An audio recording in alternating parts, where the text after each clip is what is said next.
and low taxes and did very little in Washington and was really, really small, and most things were left to the states and the people, then I think your federal government, by not having to take so much money out of the economy, would have much lower taxes, much lower regulatory burden, and that would help us in a competitive front as well.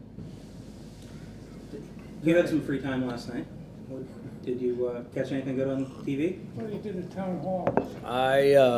I was actually busier in the last 48 hours than I have probably been in a year. We did, I think, 20 television hits in one day, and then yesterday we did about 15 television hits. We added them all up, and you've seen the numbers on the second tier debate. I think 2 million people watched it. We think we got to over 10 million viewers. We still have one more viewer. We're on Dr. Oz, which will be 2 to 3 million on Monday. We think we got to at least twice, maybe 3 times as many television viewers. You add radio interviewers, another 5 or 10 million. We got to 25 million on our social media. And then last night during the debate, we did a Twitter town hall. So I'm sort of a glass half full kind of guy. I'm not happy that we got pushed out of the debate, but it was a hard thing to do. And see, everybody in the media says, oh, you should just take it. You'll look like you're petulant if you don't take it. But campaigns are about strategy and winning, and I figure with 3 weeks to go, if you accept the label of being second tier, that's worse than not going. And that's a judgment call, but I just had to make a judgment call, and we tried to do the best we could, and we did pretty well. I mean, our Twitter, we trended on Twitter. Do you have any numbers you can tell us, Marianne? Over 40,000 tweets during the debate. At multiple points during the debate, we were the only candidate trending on Twitter. We weren't even at the debate. And what does tell us what trending on Twitter means? So to get something trending on Twitter, it has to have an accelerated rate of people talking about it. So once that happens, and then it starts building, and it means that you are taking over the conversation. So during the debate was number 1 on Twitter? Yes, the debate was number 1. But we were top 4. Yeah. So not being there, we were top 4. And actually, in some of I know online polls don't mean anything, but U.S. News and World Report did an online poll, and they said, who won the debate? And then they put me, skipped the debate, and we won the online poll for skipping. When you say we, what was it a hashtag? What was the hashtag? The hashtag was Rand Rally. Rand Rally? Yeah. Was in, so hashtag Rand Rally was in the top 4 Yeah. in the debate? During the debate. We also And we had were the at Twitter highest headquarters, Twitter- which is kind of cool. And they can give you all the instantaneous graphs as it goes on during the debate. And people would go up when they were speaking, but for the most part, we were with them or above them unless they were speaking. Now, Trump does do very well on Twitter, but I think at one point in time we were equaling him during or after the debate. What was triggering all this Twitter traffic while the debate was underway? We do, some of it comes from us, and then some of it, I think Twitter, because they were retweeting our stuff to their national Twitter following, so a big part of it was probably them retweeting it. We had Retweeting what? Your 7,000. tweets? Yeah, and we had Well, we 7,000 did, questions. well, not just our tweets, we were doing it video as well. So their video, Twitter owns Periscope. Okay, during your online town meeting. Yeah, so Okay. it's both. I mean, we were probably on 6 different venues. We were doing Facebook town hall, Twitter or Periscope town hall. We were doing Vine, Instagram. We did Snapchat. Let me tell you, it's hard to do a lot All on at the same 10 seconds at a time on Snapchat. Concurrently? Yeah. Yeah. So we haven't even said, what did we reach on Facebook, do you know? So it was around 700,000 people watched. Who at the RNC was responsible for this debacle of letting the networks cull out people in advance of primaries? I think this all comes from the RNC. I think, and you have to go to the top, and whoever's in charge makes the decisions. Now, it's probably more than one person, it's probably a group, but they're trying to point fingers at the network and saying, oh, we advocated for you, we're trying to help you. But the problem is the criteria was set 6 months ago. They decided they were going to start narrowing the field themselves. The problem is what if you're somewhat equivalent to other people that are on the stage? What if it's impossible really to separate? All of us know what the margin of error is. If I'm at 6 points plus or minus 3 and you're at 7 plus or minus 3, it isn't scientific, and no pollster will say that we're really different. Polls are estimates, but they're going by you're at 5.8 and so-and-so is at 6.2. You don't qualify. What was the design? What did they have in mind behind this? I think they thought it would be better to have fewer people on the stage, and it is cumbersome to have people on the stage. But really, I don't think the media ought to get to decide, who gets to run We're for all office. powerful. Yeah. The nice thing about the internet is it's somewhat of an equalizing force. So we went around the RNC, we went around the networks, and it isn't as good. We would have preferred, obviously, to be able to debate. That's what the Right. politics is about. But I think we took a bad situation and made it out to. Some people, CNN had a story yesterday saying we made the right choice and we got more media coverage by not doing it.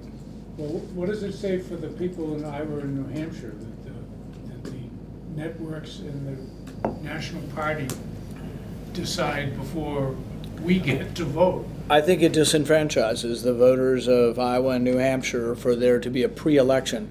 But I would also say that we've been led by the nose by polling that may or may not be accurate. Almost nobody knows this. The last Des Moines poll, which we did well in, they asked people, are you firmly committed to who you've told us you think you might vote for? 59% said no. So that to me is sort of a straw poll of leaners. And if you have that high a number, if you have that in the last week, if you show me a poll and 50% of people are undecided, you're showing me a poll of not likely voters. You're just telling me to show a poll of everybody. But everybody doesn't vote. It's like in Iowa, it's about 15% of the Republicans will vote. Mike, how many Republicans will vote here? Well, it'll be about 80%. 15? No, it'll be about 70-80%. Of Republicans voted? You guys have a really high turnout Yeah, there. it's higher than any state election. Yeah. But the independents, they bring that number down Yes. Right. somewhat. They're the biggest registered voters of the non-declared. Right. They may break either way. Right. on it. Senator, of the candidates who were on that stage last night, do you know the poll numbers that were used to qualify that candidate and what yours were and what the distance was between them? This is one of our other objections. They didn't release any of the polls they used. They just said you don't qualify, so we have no idea whether we would or wouldn't. Now, we have a pretty good idea, and people kind of guess which polls they use, but to my knowledge, the polls were not released which ones they chose. When we add them up, the one last poll from Des Moines that had us in 5% in sole place, fifth place, above two of the people that were in the debate, if that was included, we think we were in a dead tie for one of the criteria in Iowa and would have been included. So we think we make their criteria. Now, that poll was performed during the window, but then was released after the window. That to me sounds like a technicality, in that if you wanted a bigger Republican Party, not a smaller, you would say, well, we're not going to exclude people based on a technicality. Many of them, though, are glib. They just say, oh, you're getting TV time, you're getting free TV time, it's all the same. And what I say to those people is, if I give you two possibilities and you're going to be the host at 9 o'clock or at 3 o'clock in the morning, which one would you choose? There is no comparison. Plus just the artificial designation. No, but you're training the voter to think there is no chance for the people in the undercard debate. Have the other candidates and you discussed this? I know that after one particularly ranking meeting, I think it was CNN or something, a lot of the candidates, was it CNBC? A lot of the candidates expressed being upset with the tone of the questions, the Right. substance, and there was a meeting with candidates and the RNC, but nothing. Why didn't you guys get together? Trump is a separate country, but why didn't you guys and gals get together and say, we're not going to participate? The problem is that there's an advantage if you're in and a disadvantage if you're out. So it would be me getting together with myself or with Carly Fiorina or the other two that were relegated there. But no, I think in the past, when she was excluded one time, we advocated privately, to try to get her in the debate, and then they let her in. And then last time I was on the cusp, and they maintained. But the bottom line, it's not good for the party, it's not good for anybody, and I think it does disenfranchise the voter, because the voter basically, polls are so bad. I mean, they're awful anymore because most people don't have landlines. Young people don't have landlines at all. We think our voting electorate skews towards the younger voter. Yeah. And here's an example of how far off they are. So in the last Iowa poll, I got 5%. They asked, who did you vote for in the last election? And about 5% said my dad. Well, my dad got 20%. So we're missing about 15% of his vote. Would some of that help me? Probably. Where are they? And they don't seem to be showing up in polls. Are they independent voters? Are they people who come out sometime? But the polls really have lost a lot of their accuracy. In a two-way race in Kentucky, all the polls said the Democrat would win by 5 and the Republican won by 8. They were off 13 points in the last week of the election in a two-person race. So we maintain you shouldn't put too much emphasis. I mean, it's fine to include it, but if I were doing it, I'd include polling, organizational strength. You know, I know you guys cover it. How many people show up at your meeting? If 10 people are showing up at your town hall, you don't have much of a following. This is just speculation on our part, but I think one of the reasons ABC was happy to throw us under the bus for the one in New Hampshire with the Republicans is that we would have insisted on having all the credible candidates Right. in the debate, and that's not good showbiz. That close. Where's that decision made? Do you think that's made nationally or is that made locally? Nationally. Nationally. And it wasn't a discussion. My editor was called at 3 o'clock last Right. Sunday afternoon and told, well, because you guys endorsed the candidate, they just discovered that. Right. And we've had a back and forth with Trump, and therefore you're out. Right. It's unfortunate, but I don't want to spend all your time discussing the debates and criteria.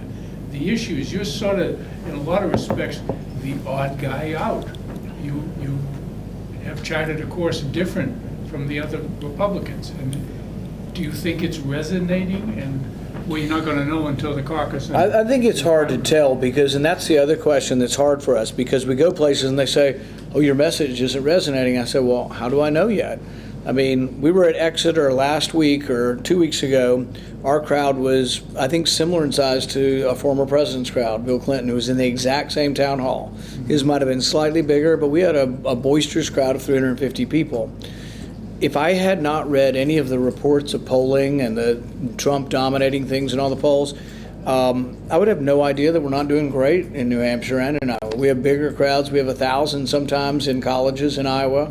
Your colleges aren't as big, but we've had crowds of several hundred. You know, go to West Lebanon. Tomorrow, Hanover. No, I mean, where were we? West Lebanon a month or two ago, and had 300 or 400 people at noon on a work day. You had Exeter, you had about 3. Yeah. Well, if you're at the colleges, you have to support that college's team in whatever Yeah, competition. we just call Carly and ask Carly who we should support. So.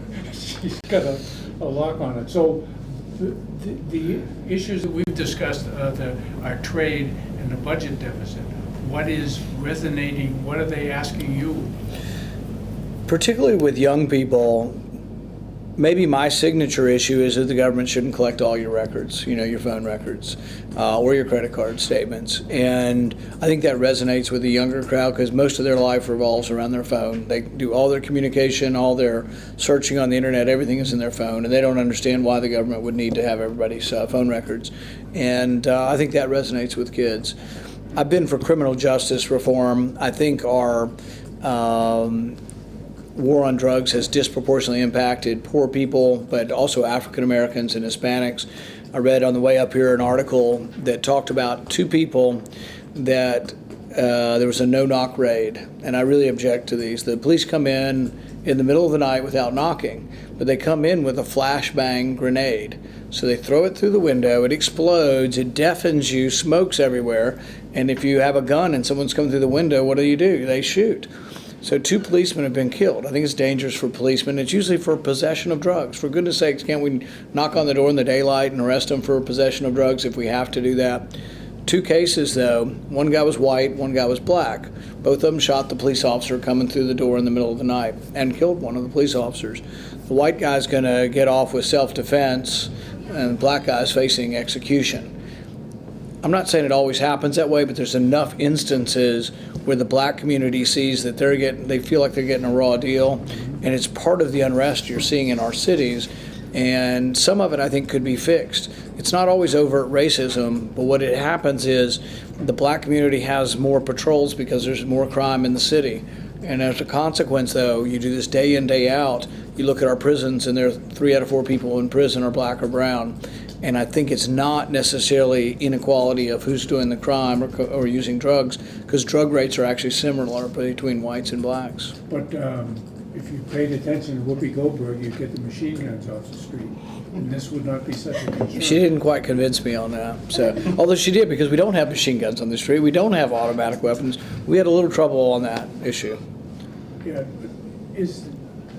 how do you get through to the maybe you can't with the media. Do you think the average guy in the street knows what you're talking about self-defense and guns? Is there a disconnect between what Obama wants and what the people out on the street wants? And does he really, as Grant suggested, have stock in Sturm Ruger? Yeah, you know, I don't know exactly. I think most people feel like that they do believe in gun ownership and the Second Amendment, and then some people believe there can be some restrictions on it. And actually, we've allowed things like registration, not background checks. I mean, not registration. But I think that people, what I try to keep emphasizing to people is that we will all obey the laws, but criminals really aren't deterred by gun control. Everything that the president wants and everything he's trying to do already exists in California. The San Bernardino killers, the private guns that they got from his friend, those were purchased illegally, but do you think he cared? He was going to do a suicide attack, you know? The other thing is even background checks don't tend to work very well for suicide attacks because a lot of times the suicide attackers, it's their first crime. Same way with the white teenage males that are committing these mass murders in schools. It's typically been their first crime. And what do you think the causes are, apart from Islamic terrorism, the guys in San Bernardino, when the white kid does that? The mass murders of the teenage kids, I think it is some mental illness. I think there's something wrong. But I think violence in general, I don't know if you can necessarily explain it, but I think we are losing sort of our grip on having a foundation of right and wrong. And this is something that slips away slowly, not very quickly, and it's not something necessarily government can change. But I'm a big believer that liberty requires virtue. You know, Washington talked about democracy. You need to have a virtuous people. You can't legislate virtue, but you still need it. And one of the things that has assisted us as a country is that we were a Judeo-Christian country with that ethic of knowing what was right and wrong. And I think we're becoming like the rest of the world, and Europe is ahead of this pace, more and more secular with less of a foundation of right and wrong. Is that being addressed by people such as yourself in Washington and through the media? You know, I think it can be sometimes by example and by what you say, but I think even more it has to be addressed by, you know, I'll meet with 10 ministers and I'll point at them and say, you got to help. It really, you know, because so much of it has to be accepted by people. It can't be legislated, really. Santorum was touched on that last night in the undercard, talking about an author who happens to live in New Hampshire. Teaches at Harvard, and he's written a couple of books. One is called Bowling Alone, but his name is Putnam, and one is about what he sees as the breakdown of the social fabric of society, and right. that having an effect. And where are people to stand up? Where are your ministers? You mean right. they're not preaching? Well, they're probably preaching to the choir in that respect, the ever-shrinking choir. Right.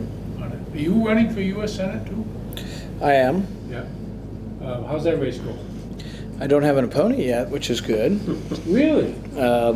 Yeah, I had 2 months of articles saying I had to worry about my Senate race, and I still don't have an opponent. There's about 2 weeks left to the filing deadline. I'll probably get somebody, but I don't right now. An opponent in the general or the primary? Or either, really. Oh. So I think we're okay. Kentucky's become a very Republican state. I mean, President Obama has essentially destroyed the Democrat Party in our state, and I say that with absolute certainty he has, because he's been so anti-coal, and we've lost maybe 10,000 jobs. He's devastated. You know, our coal is in the east and the west. Whole regions see him as, and you know, he represents a party that basically is destroying the livelihood of some of these people, a lot of people. They did that again today. Didn't they come out with I think the EPA or some part of Obama's administration is ordering more tough regulation on coal. Well, almost most of the major coal companies have declared bankruptcy. There's very few left, you know, that can even earn a profit. New Hampshire hasn't elected a Republican governor since 2002. You guys did it last year. Elected New Hampshire Republican. Yep. So we're heading in the right direction. The South, you know, is much ahead of us. We're sort of on the edge of the South, but we're excited about it, having a Republican governor. We have a Republican Senate, and we're really close on getting a Republican House. How did a New Hampshire kid get elected in Kentucky? Say that again. How does New Hampshire what? How did somebody from New Hampshire? from Matt New Bevins Oh, he's from New Hampshire. Oh, yeah. I wasn't Yeah. clicking on that. I think I don't think you're necessarily punished for having grown up somewhere. Or, not that New Hampshire's a bad place, but sometimes in the South it might be considered so. We don't have New York values. Yeah, when I was first running, the biggest obstacle I had to overcome is that I went to Duke University, and Duke and UK. That's they hate. And the year I came to Kentucky in '92 or '93 was right after Leitner had made that shot against Kentucky. So people have strong feelings for their basketball. Well, that's good. Hope they have strong feelings for the country. Senator, are you planning to attend any of the remaining debates? Or are you planning to boycott the rest of them unless you get to the main We're stage? not boycotting any. We want to be included. We only went because we were excluded from the debate. Wait. Oh, I'm And, sorry. Yeah. Well, So. wait, you did boycott the second tier debate. Yeah, but I mean, we were excluded from the only debate as far as we're concerned. The Next only one debate is is the first January debate. 28th, is it? And so the next one will be in about 2 weeks. We don't know yet. If we're invited, obviously we'll go, but we'll only participate in the first tier debate because we think that's the only relevant debate. And really, then you're 3 days before the election or something. If you're at the second tier with 3 days to go, you've essentially admitted that you're defeated. So no, we'll debate, and we think we're right on the cusp of whatever they do. But we'll also tell the Republican Party that they, look, Rick Santorum, I don't agree on a lot of stuff. He won 11 primaries, for goodness sakes. He got second last time. They're not going to let him in the debates, and it has crushed his campaign, being in the second tier the whole time. In fact, I think he should have been louder. He should have been complaining. I didn't hear him complaining enough. And that's the one thing people say, oh, you look gracious if you do what you're told. Well, if we always did what we're told, you don't really get anywhere, So You came up to New Hampshire 4 years ago to campaign for your dad. That cycle everybody had a debate. All the candidates showed up for them, and a lot of Republicans said, we can't keep doing this. We can't keep dancing to when the networks have these Right. cattle calls. Let's limit the debates and have some control of the process. Is it overreaction or just the wrong reaction? Or?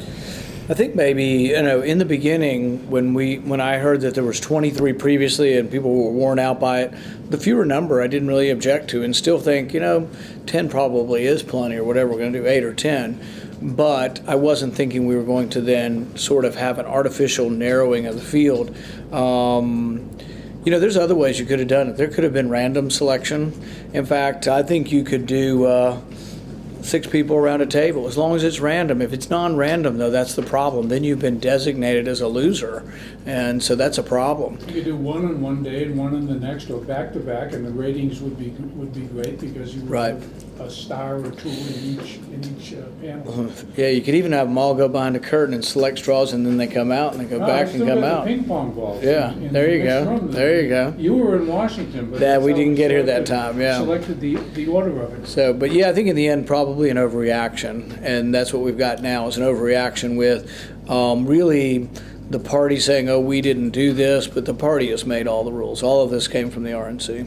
Senator, I'm sorry, these guys keep horseways. I'm interested in the issues, and you were talking about young voters and their cell phones and not having the government. I think the fact that I've advocated for the government not indiscriminately collecting phone records, I think, has helped us with the youthful voter. The fact that I'm for sentencing reform and second chances, that I think a lot of kids make mistakes with drugs, and I think they deserve a second chance. If you give them a permanent criminal record, and this is really just devastating our African American community, and I don't think it's fair. And I think Republicans ought to wake up to this because it's not fair, but it's also leading to further problems. You can't get employment if you have a felony record. I was in Iowa the other day in a barber shop. He's been a barber for 25 years now. He has his own business. He's a leader in his community. His kids are going to college. He can't get any other job because he has a felony conviction when he was 21. And so there are these problems with that. So sentencing reform, phone records, and then I think a foreign policy that doesn't believe that war is always the answer, or that intervention has made us safer, that in fact we've had a lot of unintended consequences of intervention, particularly in the Middle East. One leads to another. The phone records in the war on ISIS, and FBI and NSA saying that they need a backdoor at some point. Do you buy any of their argument for being able to decrypt or not let a phone be encrypted? In general, I am very much in favor of collecting as many records and being as aggressive as we can, as long as you have a target. And so, for example, the Sonarif boys that were the Boston bombers, we had information. If you call me at 3 in the morning and you say, can we look at his records? I'm a yes. If you call 20 people and you think 3 of them are suspicious and you'll give me some evidence, I'm a yes. But if you call me at 3 in the morning and say, and I'm the judge, and you say, can we look at everybody's records in Boston? I'm a no, because I think the danger of generalized searches is such a bad idea. With regard to... But even if you say yes, if the phone makers Right. don't allow a way for the government in. Encryption, I think there's some analogies to gun control in a way, in the sense that if you give, let's say we ban encryption, you don't really ban encryption. What you do is you give a backdoor into the product. Well, who can get in through the back door? Bad people, bad countries, China. China's going to demand access to the back door, and then they're going to suppress speech and people through the back door. Also, if I'm a terrorist, they now have peer-to-peer encryption. They don't need Apple, they don't need anybody else. They now have programs where they can do peer-to-peer, where there isn't even the in-between that's a problem. They also have been throwing away phones for years now. Osama bin Laden has known about the problems with his phone being tapped, or he did when he was alive. He basically was back to carrier pigeons, but they were humans carrying his messages. So there are ways around all of this. I am told, though, that you can hack into people's computers. If you have good human intelligence, you can get close enough to them. I would spend a lot more money on human intelligence. So like about a year ago, they said we were 700 FBI agents short. I'd hire them. But I'd quit spending billions of dollars housing all the damn records in Utah. I'd quit all the general sweeps of records, but I'd spend more on targeted, and I would target.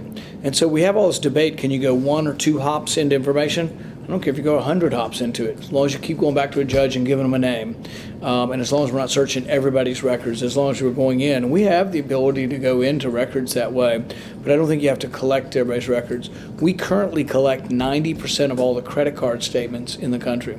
It's being done through like the CFPB or through some kind of thing through Dodd-Frank now. And they say, well, it's all anonymous. The problem is there have been historical abuses of the system, and there's by our government? Yeah. IRS records have been abused before. I do believe there's been, abuse on that front even recently. But during the civil rights era, we tapped the phones of civil rights leaders. We tapped the phones of dissenters of the Vietnam War. So there's a danger to allowing that much power. You mentioned credit cards. Goldman Sachs settling with the government on a sizable fine relative to their lapses in the past recession. And now they seem to be way too big to fail. What would you as president do about the size of the financial institutions and Dodd-Frank? And Right. Are we over that problem, or are we still? No, I think the problem still exists. It lurks in the background. It's bigger and worse than it probably was in 2008. The big banks have gotten bigger. What I think you need is something like Glass-Steagall, but maybe not exactly Glass-Steagall, where you're separating investment banking from deposit banking. The way I would do it, though, is I would do it with strict enforcement of government insurance, like FDIC. So if you're JP Morgan and you have deposit banking and investment banking and you're under one roof, I would tell you that the only way you can have, and the only way you can advertise, and the only way you can access deposit insurance is if you completely separate them. And then everybody would know that investment banking is not insured, and we should also, and Toomey's put some of this stuff forward, have a good explained way in advance of how we go through bankruptcy. So when you have a big investment bank that goes bankrupt, one, if you've got $10 million and you put it in an investment bank, you got to know it's not insured. And we shouldn't insure it, frankly. If you got $10 million to invest, good for you, but it shouldn't be backed by the taxpayer. The wonks know what Glass-Steagall was. Right. The average Joe, myself included, does Right. not. But what was the reason for, this is a loaded Getting question. rid of it. Yeah, for Well, getting rid of the separation. Glass-Steagall separated by law, sort of by a regulation, investment banking and deposit banking. Investment banking is more trading in stocks and commodities and things that have more risk than just putting your money in a bank and loaning it out for homes. It was separated. They say some of it, business was beginning to go around it because of they had found loopholes in it. So some people say Glass-Steagall failed even without changing the law. But in 1998, there was a law passed called the Graham-Bliley-Leach law. And Wall Street, and Phil Graham was one of the key architects. But they say Wall Street had a big influence in writing that law. And my dad, who pretty much always voted for deregulation, it came forward as a deregulation bill, but he said it grew longer and longer and longer. And he said by the time it got to 900 pages, he was worried, are we doing something here we shouldn't be doing? And he said it was difficult to get through the 900 pages to understand all the ramifications, but he became very suspicious. He ended up voting against it. But a lot of people point to that one bill as creating derivatives, credit default swaps, and creating this sort of risky marketplace that in the end came crumbling down. What do you think of the president's reaction to the capture of the 2 Navy boats in the Persian Gulf? I think, first of all, that the Iranians' reaction to it and what they did is something that gives me great pause and concerns me, and is one of the reasons I ended up voting against the Iranian agreement, is because I wonder about the sincerity of Iran with regard to wanting to be a civilized nation. A civilized nation doesn't parade POWs or people they capture before cameras and use them as propaganda items. And so I think what they did was wrong. The president reacted, I think, at first, just sort of sloughing off and saying, the Iranians are, our perfect friends and acting in a peaceful way. I think there was at least an iota of truth in what he was saying, in the sense that it's a lot better than having a war erupt over this. So the fact that they were returned, I think, is a good thing. But the way they were treated, I think, obviously makes us wonder how sincere Iran is and whether they will adhere to their agreement. I think it also should make us conscious that we have to be very, very careful and sticklers with making sure that the Iranian agreement is adhered to on the part of Iran. And I'm on the Foreign Relations Committee, and we're overseeing and bringing the people in who are doing the oversight of checking all this, and we are watching very closely to make sure that there is no breach of the agreement by Iran. If you're coming as president, obviously can't do anything about the Iran deal until January 20, 2017. Do you try to make them live up to that deal? Do you tear it up for breaches that have happened, or how do you keep Iran from getting a bomb, assuming that's a... Some Republicans have said, I would tear it up immediately, and I think that's what I object to in the debates, is we have people who aren't really thinking through their position. They're just, I'll do this, I'm stronger than you are, kind of thing. And some of that, frankly, comes from Christie, actually. But yeah, I know, I'm here, what do you do? But the thing is that when we talk about the agreement itself is not what I object to. The reason why I objected to the agreement is I don't think we have significant leverage in the agreement to get them to adhere to it. If they actually adhere to it, the agreement's not bad. If they actually dismantle their centrifuges, they apparently have poured concrete in the Iraq reactor this week. If they adhere to it, it's not so bad. So if I were president and the agreement were in place and they were adhering to it, I wouldn't tear it up, because negotiations are the best way to have them not have a nuclear weapon. If we say, well, we're never getting there through negotiations, we want to do it militarily, there's not a great scenario where we do get rid of nuclear weapons. There's a scenario where they could be bombed and put back 6 months to a year or two, But then what would happen at that point? There'd be no more not investigations, no more inspections, and there'd be no more chance of an agreement, and I think it would harden their resolve. So they need to know that that's a possible threat, but I think ultimately a negotiated settlement, if this works out, will be a good thing, if they adhere to it. If I were negotiating it, I would have said we reduce these sanctions very gradually over like a 5-year period, dependent on compliance. So we still had the lever of putting them right back on. Now, the administration said, we have snapback sanctions. Problem is the only way the sanctions worked is when we had an international regime, and that was, the major 5 countries or 6 countries all doing it simultaneously. The U.S. by itself, we snap them back on. I don't think they have much of an effect at all. And they're already developing their markets. I think they'll be, it's going to be very hard to have any leverage to get them to behave, I think, once this all is undone, and I think that's kind of where we're headed. So I would have done it very gradually as far as releasing the sanctions so we had some leverage. And I'd probably do the same even with the money. I probably would have given the money back gradually instead of one fell swoop. Is it fair to say that within the Republican Party, within the candidates still running, you're the most skeptical of use of military force abroad? I think that I would have the same way of looking at war that people call the Reagan Doctrine. The Reagan Doctrine was put forward, and I think Cap Weinberger was part of it, but it was also written by K.T. McFarland, who's on Fox. She was part of that, of writing the Reagan Doctrine. But the Reagan Doctrine said that war should be the last resort, and most of our leaders of the last century or two have said that war should be the last resort. So I don't think that that's sort of an unusual position, but it doesn't seem to come through from some of the other candidates. As far as how we determine what we do, I also believe with the Reagan and or Powell extension of that when we go to war overwhelmingly. We don't go to war with tying one hand behind the back of our soldiers, and we don't mess around. I think even the people who think that they're the great liberators of the world, the neoconservatives in our Republican community, they even mistake that, because what's Lindsey Graham advocating for? We just need 10,000 soldiers over there. Do you know how many soldiers we had the last time we went and did a surge in that same region? 180,000. We went from 130,000 to 180.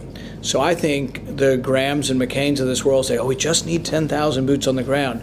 They're guilty of going halfway in, So I believe that you initiate war by Congress. When you do, the country's united, and that if it's an enemy and we all have said it's war, it's war. And then you would put in what it takes, but you wouldn't do. Obama's even worse. Obama wants to put 50 in.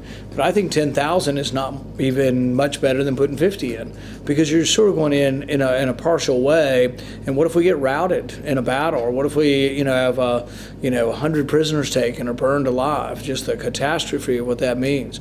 But I also don't believe that a military victory by the U.S. will lead to a long-lasting victory or peace. I think that these people are Sunni Muslim extremists, and they're all in Sunni villages. The people leading the charge, the cavalry that comes in on the white horse, has to be a Sunni chieftain who's from Tikrit and from Raqqa and all these little towns, because they will not accept a victory or a loss from Americans or Europeans. We can do it, but if there's 1,000 people in Tikrit and there are white American soldiers over there, they just slither off, bide their time, and slowly but surely attach bombs to Jeeps here and there and Humvees, and we go back to more war. But if you get a strong leader in Tikrit or one of these cities who will lead the battle, I'm all for helping them, like I'm for helping the Kurds. I would help the Kurds directly. The other thing that I think isn't pointed out enough, there's like 30,000 supposedly ISIS fighters. On one side, you have 190,000 Peshmerga. It's a big army compared to the ISIS. They're not as well equipped as they could be, and they could be better, but they're fierce fighters. I would actually promise them a homeland. I'm not adamant that Iraq has to stay one country, because I don't think it ever has been. So I'd give the Kurds, I'd say, look, you fight to the death and you're willing to fight hard, we'll give you weapons and it's yours when you're done. I would even give them incentive of a little more territory. Kurdistan's here. There's a little Kurdish area in the top part next to Turkey. There's a little Kurdish area in Syria. Take it all, kick out ISIS, and it's yours. I think I'd give it to them. Except the Turks would invade immediately. But that's okay. It can't be done. It can't be done in isolation. You'd have to have the Turks agree to it. But the Turks have a 600,000 person army. The Baghdad army is about 190,000. So we have all of these armies. The Israelis probably have 1 million. Jordanians probably have 300,000 or 400,000 at least. They're completely surrounded. Why can't we defeat 30,000 people? The main reason is because you have a civil war going on. So you have in Syria, and so they have places to run and hide. So then you get to, we have a clear-cut distinction on our side. Rubio, probably Christie, I'm pretty sure Christie, Bush, Fiorina, they all want to topple Assad. In fact, Hillary Clinton did. She's not so much anymore, but she also wanted to topple Assad. So is for a long time even Obama as well. The problem is what you really need and what would go a long way towards it, and people don't want to do it because everyone wants to shoot down, Christie again, want to shoot down Russian planes. We probably ought to talk with the Russians. Russians are there. They've got a base. They've been there forever. Unless you really want World War, you're not getting rid of them. I'm not saying it's a great thing, but they're there. I think we take advantage of it. I think you get Assad to go away and you have a ceasefire, then you've got ISIS completely surrounded. And I think the war can end. I think ISIS can be defeated pretty easily at that point. The main thing stops defeat of ISIS is the ongoing civil war in Syria, I think. You ever hear of better to jaw than to wah. Yeah, not really, but it sounds like a... It's Churchill, Okay. who created Iraq and most of the problems in the Mideast, but he was profoundly right when he said Yeah. it's better, Yeah, all better this- to talk than... All the straight lines over there were some British guy. Well, there was one guy between Pakistan and Afghanistan. It was what's called the Durand Line or whatever, and they say he was on a mule and he'd been drinking a little bit, but it kind of goes like this through the two, or he was trying to find flat land probably to go up through the It's mountains. actually Duran. Anything Yeah, else? they're related. Well, I'd like to turn back domestically. We celebrate Martin Luther King Day on Monday. Today's actually his would have been his birthday, 87, I believe. So, what caused the split in American cities between black communities and the police, and how do you restore that trust? I don't think it's as simple as just saying it's racism, because in the cities, sometimes half the police force is black now. Often the police chief is black, often the mayor is black. So people who want to make it as simplistic as racism, I think, are wrong. But people who want to say, oh, there's no problem and everything's fine, the police are doing a great job, and it's just, a bunch of ruffians, they're wrong also. There is a problem with injustice. And I don't think it's that you have bad policemen either. I think they're put in bad situations. Things like no-knock raids, letting people go in the middle of the night, invading a house with or without drugs. Half the time there's not even, the person there doesn't have any drugs. But even if they did, do we really want to risk our police being shot by putting them in that kind of situation? Eric Garner, the big guy in New York that was strangled to death. Lucy's? What's that? The loose cigarettes? Yeah, he didn't even have any that day. Now, had he been doing it in the past? Probably, but it's like, really? We're going to drag people to the street and choke them? And a guy ends up dying. See, if you want to do stuff like that, the police officer should have been fired. Maybe he's not guilty of a murder or something because it was an accident, but he was using too much force. He used the wrong amount of force for a petty crime. Should he probably have been fired? I don't think he was ever fired. So he was indicted, not convicted. But what do you think the black community thinks? Khalif Browder was a 16-year-old kid, and I've told this story, and excuse me if you've heard it. 16-year-old kid, arrested, sent to Rikers, accused of a crime. He doesn't get tried for 3 years. He's beaten up by guards, beaten up by gangs. He spends 2 years in solitary confinement. He's a 16-year-old kid. He ends up committing suicide after trying multiple times. Think if you live in the Bronx and you're black and you're one of his friends, do you think justice is fair in America? The reason it happens more to blacks is not necessarily because of racism. Some may be. It's primarily because there's more poverty in the African American community.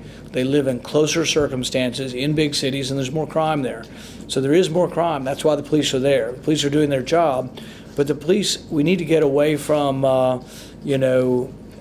sort of this idea that we're going to pick up everybody for marijuana. So what happens is, if you look at surveys, white and black kids use marijuana at the same rate.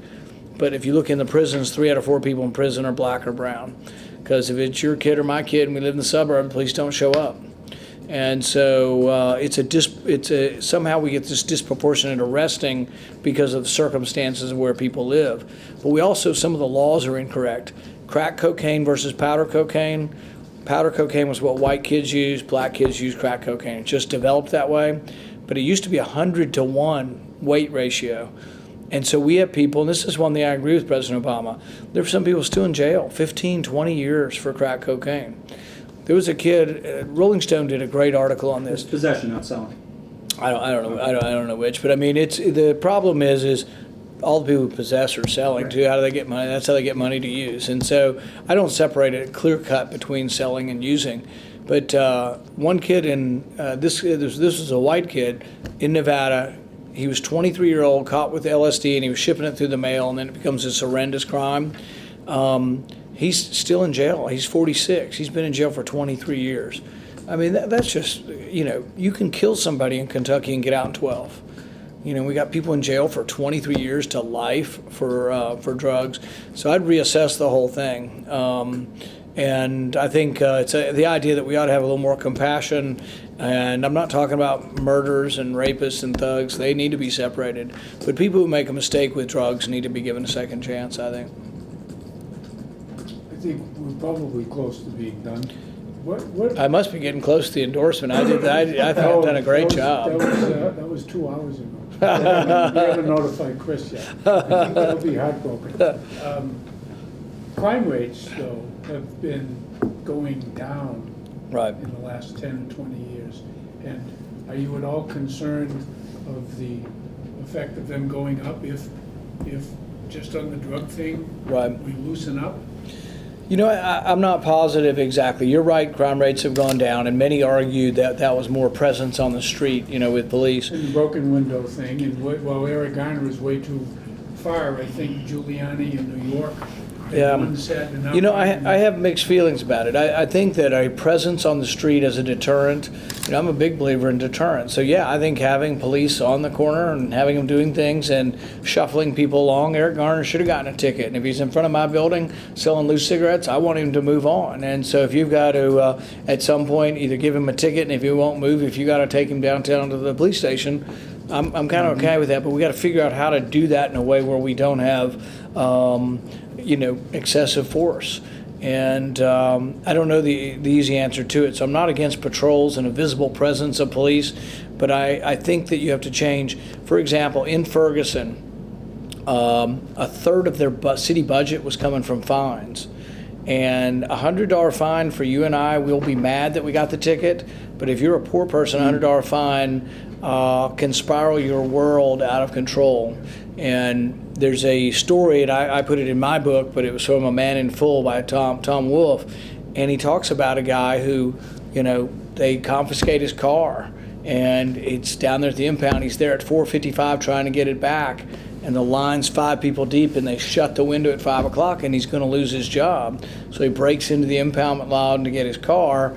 They catch him, he goes to jail for 3 or 4 months. But you can see how things spiral out of control for people who live on the edge of poverty. And I think we need to be aware of that and not let a government get so excessive in its petty fines, so excessive in how they, bust people up for minor offenses. It doesn't mean we tolerate having lawlessness, but there has to be a balance. And I can tell you that even if you don't believe it's true, you ask any African American in any city that's between the age of 20-30, do you think the government is treating you fairly? You think the laws are fair?